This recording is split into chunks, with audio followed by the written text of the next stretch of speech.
They stole my inheritance and left me for broke, so I took down their empire, ruined their reputations, and made them beg me for mercy. I was never meant to be anything more than a background character in the Granger legacy. I was the awkward, quiet one, the one who never quite fit in with the wealth-soaked lifestyle my family clung to.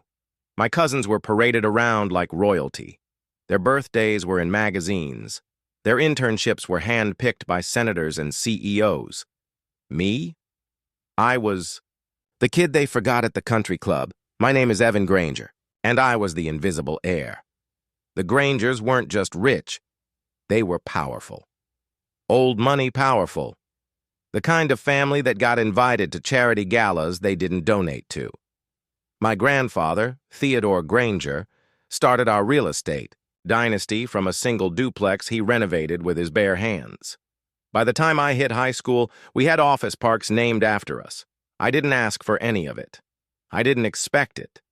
But I worked hard, graduated top of my class, earned a degree in architecture. I didn't want a handout. I wanted to build something real, something mine. And then Grandpa died. The funeral was a spectacle. Black dresses, expensive tears, and whispered calculations. Everyone wondered what the will said. Nobody expected my name to be mentioned, least of all me. But the day after the funeral, I got a call from Harold Klein, my grandfather's most trusted attorney. "Your presence is required for a private reading," he said. "Bring identification." I sat across from Harold, the air thick with silence. Then he opened the envelope. To my utter disbelief, he left me everything. The core. Estate, the controlling interest in Granger Holdings, the Florida properties, the Manhattan office building. Everything. The will had been amended 6 months before Grandpa's passing, notarized by 2 independent firms, triple locked. Harold looked me in the eyes and said, he wanted to protect his legacy. He thought, you were the only one who wouldn't sell it off or run it into the ground.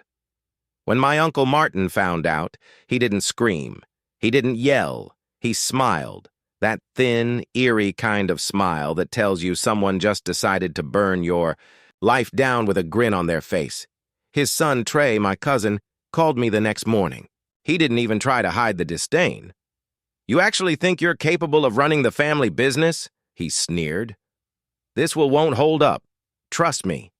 And that's when it began. The campaign to strip me of everything. They filed a lawsuit contesting the will, claimed Grandpa was mentally unfit. They forged medical reports, coerced a nurse to say he had early-onset dementia, and bribed a family friend to say I manipulated him. My own aunt accused me in court of isolating Grandpa from the family. I was blindsided. I had barely even digested what the inheritance meant, and already they were dragging my name through the mud, publicly, strategically, ruthlessly. It worked, too. The press caught wind of the dispute. Granger heir accused of fraud in will. "Dispute," the headlines read. "I lost my consulting job."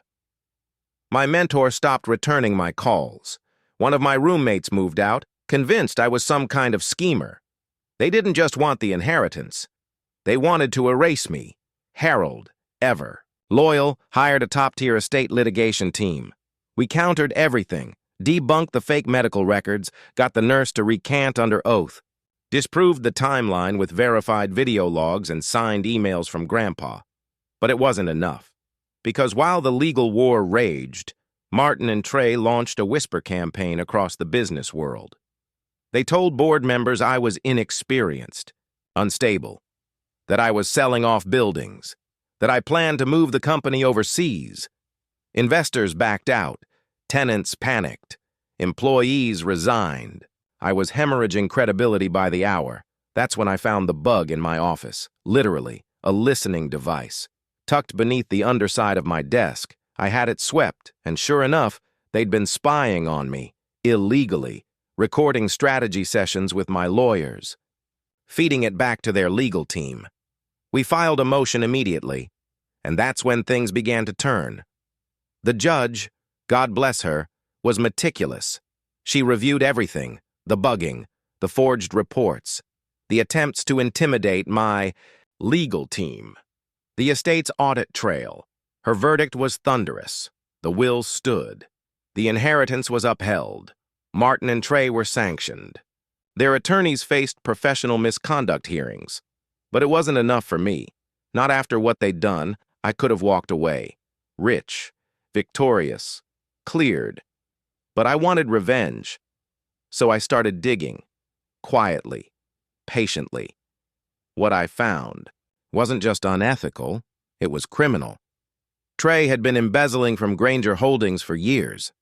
Inflated contractor invoices, shell companies, offshore transfers, all buried under layers of accounting trickery. And Martin? He had been selling inside information to competitors, emails, blueprints, financial projections, all for a tidy sum. I compiled everything. I brought in a forensic accounting firm. Every cent traced, every fake company named, every breach documented. Then I made a call to a friend I'd made during one of Grandpa's charity galas, a senior investigator at the SEC. They launched a probe, quiet at first, subtle, but then subpoenas, search warrants. The entire boardroom turned to chaos. Martin and Trey were arrested, multiple counts, fraud, embezzlement, insider trading. Their homes were raided, their passports revoked, bail was denied. The press tore them apart. And me? I took the Granger name and rebuilt it. I hired back every employee who left. I launched a housing initiative in low-income areas using the very properties they tried to liquidate. I funded scholarships in Grandpa's name. I restored every ounce of dignity they tried to steal from me. They left me for broke. Instead, I buried them with their own sins. They thought they could steal my inheritance. But I didn't just take back what was mine. I burned down the kingdom they tried to rule, and I built something better on the ashes.